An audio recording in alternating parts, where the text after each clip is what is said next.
Alright, game started well before we managed to get into it, but hello everyone and welcome to game number 1 in our August 2v2 tournament.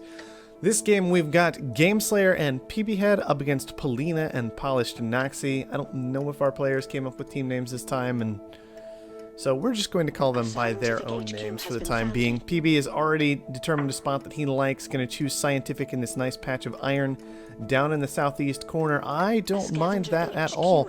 Would have liked to see Gameslayer get down pretty quickly afterward in this scavenger location though, as I think that would have clogged up most of the basic resources of this game. PB with a lot of the iron.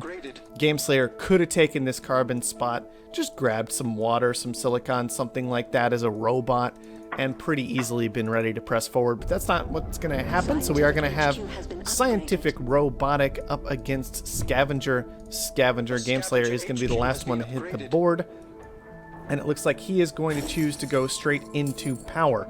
Now, I should clarify that rules have changed since our last 2v2 tournament some time ago, and Power is now forced to be shared by teammates. This is of course because the old system for 2v2 was you would have one player build no power and go into a ridiculous amount of debt, and the other player build a whole lot of power.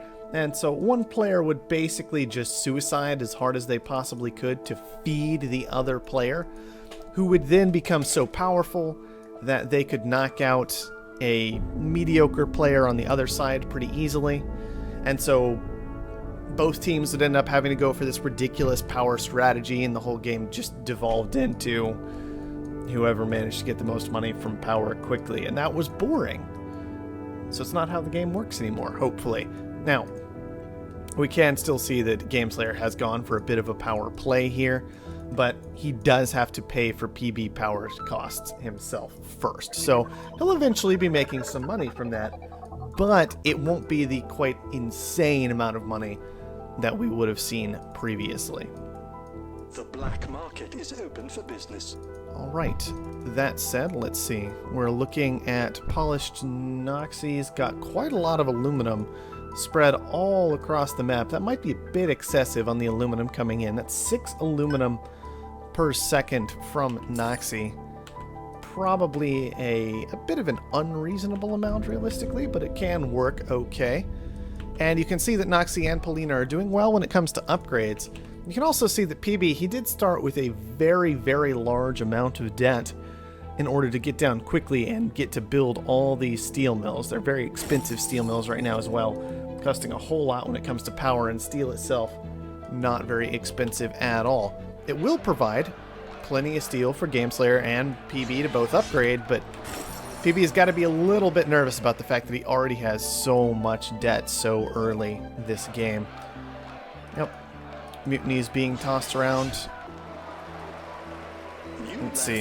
Yeah, Gameslayer and PB both decide they want to take away the aluminum while this aluminum is expensive. Makes a lot of sense to me.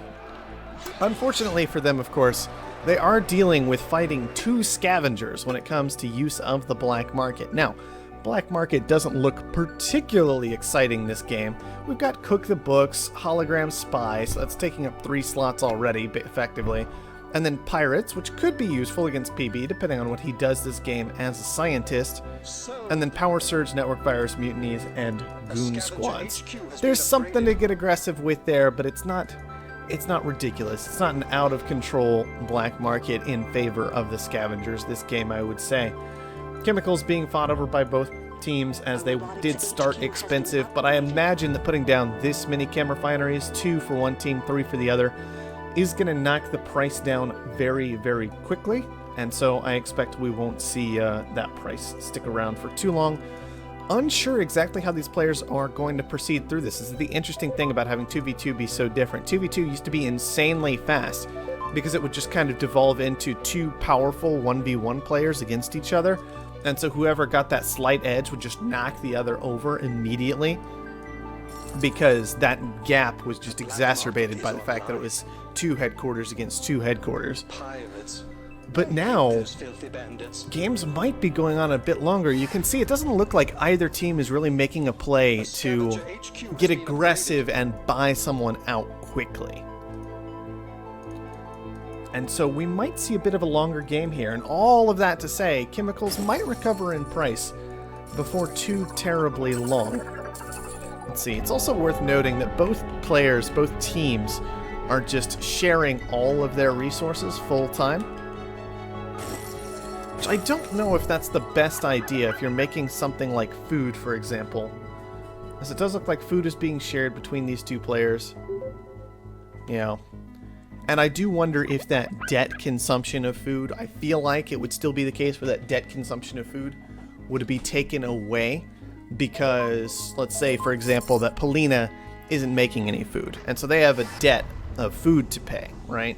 I would expect that to be pulled away from Polished Noxie's reserves, as Polished Noxie was making food. And so Polina might want to identify that Noxie is making food and not share their own food cost and instead take on debt. It's kind of very similar to the power situation as it stood in previous patches, but just slightly different in that HQ has been upgraded. It's less powerful, effectively, is what it comes down to. Because so much power can be made at once and so much money can be made on power at once, it seemed a bit necessary to force sharing of that. But for something like food, this is a kind of a bit of a trick you can still use. Just definitely something to consider. Yeah, you can see that team is estimated to be generating 0.25 here because you've got -9 or -0.9 and -0.6 compared to the 1.75 production that's currently active. Definitely, I would say, a bit of a problem. Meanwhile, PB and Gameslayer aren't really having that issue, partially because they are both robotic and scientists, so Gameslayer's only using power in order to ship things, he's not using fuel, and then partially just because they aren't making any food right now, and then Gameslayer's of course a robot, he doesn't consume food or oxygen, makes things a little bit less complicated overall. Still very concerned about PB's debt level. He's up at almost $200,000 of debt, still back on HQ4. You can kind of tell that he has to start getting nervous about this buyout percentage. Kind of a nice feature that we can see PB's highest buyout percentage at this point. Polina has almost 70% of the necessary to buy out PB. So Polina / Polished Noxie are estimated to have saved up quite a lot of cash at this point. And yeah, reserves are starting to get a bit up there. And of course, majority buyouts are still available. It should be very easy for players to defend themselves and or each other. Oh, we've got an Offworld market up from Noxie already, so things are getting a bit more aggressive here. You can see that PB, they're choosing to get aggressive against Noxie because, of course, Noxie has this market. I do expect that PB and Gameslayer were likely able to find that, and yes, you can see that Gameslayer, in fact, well, one of them at least, has a spy down on that location. So they are going to be tempted to get as aggressive as they can against Polished Noxie. If you could force that buyout before Noxie was able to be defended, obviously that would be a huge boost and effectively into the game right there. Unfortunately for PB and Gameslayer, I don't think they quite have the cash reserves to pull that off. You can see that they are working at boosting this electronics price as much as they can in order to gather up a whole lot of cash, and now it looks like they may be switching tactics here. So it hurts not to get the Offworld market player, but perhaps with this surprise shift into Polina instead, they could succeed in finishing the majority buyout in that direction. You can see they're working on that very, very hard now. Gameslayer, in fact, almost had it, very, very close, but Polina and Noxie do manage to bring that defense in. And that's something to consider, is that you are allowed to buy stock in your friend, and then that will just count as their stock. And so Noxie and Polina were able to work together to force that defense very, very quickly. And it's no big surprise that to me that the majority buyouts are failing in a 2v2. That's kind of how I expected the game would run if the teams were even remotely even, is that majority buyouts most of the time should, I think, be complete failures. That said, Gameslayer still had a lot of cash. He could get threatening. Alright, that's done. Now, I really do think that Gameslayer and PB are going to need to retrieve a fair amount of this money and invest it in getting to HQ5 and getting their own Offworlds down. Possibly not even all of it, just enough to get their investments done. The advantage, of course, of keeping their cash in their opponents is that it becomes much cheaper to finish their opponents off later. But the concern is, what if PB gets eliminated now? You can see, though, that Gameslayer and PB, they were very, very committed to this short-term play, because PB, he's already in $300,000 of debt. Still an absolutely massive amount of it for him. And that's going to be a bit of a concern, because that's just going to keep piling up, piling up, piling up. They were hoping to finish this quickly, to take out an opponent quickly. I do like this move for sure. They are removing all of their cash from Noxy, it looks like, slowly. I do think they should probably reclaim all of that cash. That way that cash can all be committed toward one target of Polina, rather than having it split across the two the way they did. I'm very, very concerned about how that cash, because they were being perhaps a bit indecisive or just trying to surprise their opponents by moving from one to the other, their cash ended up split in a large number of locations, and they really should commit to one or the other if they're going to have any stock left in one of their opponents. So got that hack array going. This is another obvious kind of commitment toward that quick strategy here. And you can see how it's backfiring at this point, where PB is just very, very, very cheap to finish off. Polina and Noxy should have the cash to finish him very, very, very soon.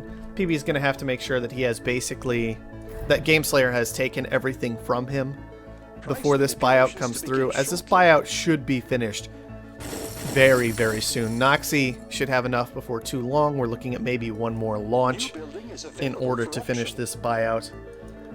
Especially because Noxy, this is a very, very dangerous situation for PB and Gameslayer in particular, because Noxy has the off-world market, and we can see that the on-world prices are not particularly healthy right now. It was a PD auction for PB right there. 150, not too bad. A little bit worried about the fact that he's taking on extra debt in this sort of situation. But I guess you do what you can with what you've got. You can see, by the way, that PB is now sharing all resources, but Gameslayer no longer is. Gameslayer wants to be sure that PB doesn't end up with any of his resources when PB gets bought out, which is effectively inevitable at this point, unfortunately for him. Gameslayer also got to be watching out for the majority buy, of course. Going to need to be defending himself, and so this is looking dangerous. And there's the buyout. Noxy gets to the launch of the off-world market. That's pretty much what we expected as soon as the launch finishes. PB gets knocked out, and now suddenly it's 1 versus 3.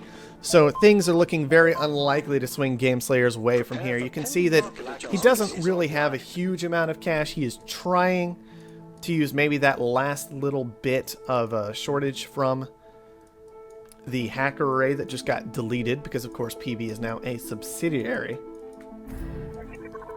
in order to get something done. But Gameslayer really just doesn't have anything going his direction. He did, yeah, okay. Been a little while since we've seen an actual good message from Gameslayer. He's a little bit annoyed about some of the situations earlier this game. You can see he also has his own hacker array running. But that's the way it goes when you go for those aggressive plays in this kind of scenario. If they don't pan out, the game's probably over at that point. And so here we can just see that the late game commitment has really come through compared to that early game commitment. We do, of course, hit the late game quite quickly with teams working together, as resources can be gathered so much more easily and so much more readily. Just even simple situation like Polina being able to take such a large amount of carbon very easily and have it be so effective with this high and double medium to allow for both Noxy and Polina to have access to so much carbon. It just means you end up with so many more resources being gathered because of the way the adjacency bonuses pan out.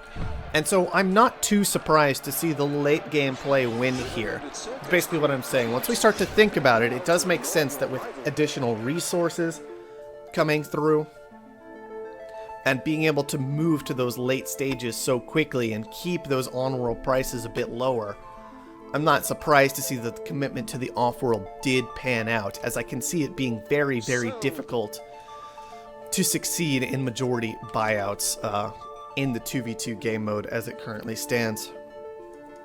Noxie and Polina choosing not to upgrade to HQ level 5. No big surprise there. We could have seen maybe an off-world market from Polina. That's probably not necessary at this stage of the game. Polished Noxie obviously can't put down an additional one without hitting HQ 5. And it is worth pointing out that because everybody got out of food, food's gotten a bit expensive now. Might want to see a move away from these wind turbines into additional farms. Some simple things like that could be quite useful.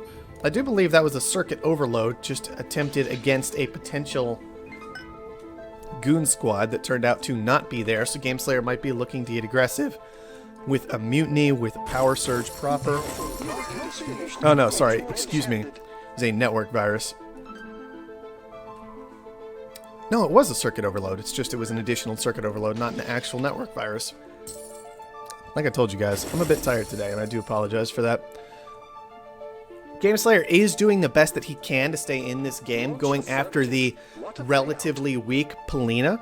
If he could pull that off, it would get one more stock back in himself, and of course raise his price quite dramatically, and give him maybe a bit of an opportunity to try and pull back into this game. But you can see that Noxie has $267,000, only needs 382 to actually clean this game up, so they should be getting very, very close to the steal here. Mutiny comes down, not particularly effective against this off-world market, it would seem, of course, because we do have two scavengers able to defend that tile with their own mutinies, and Gameslayer with only one black market a minute as opposed to Polina and Noxie having one effectively every 20 seconds.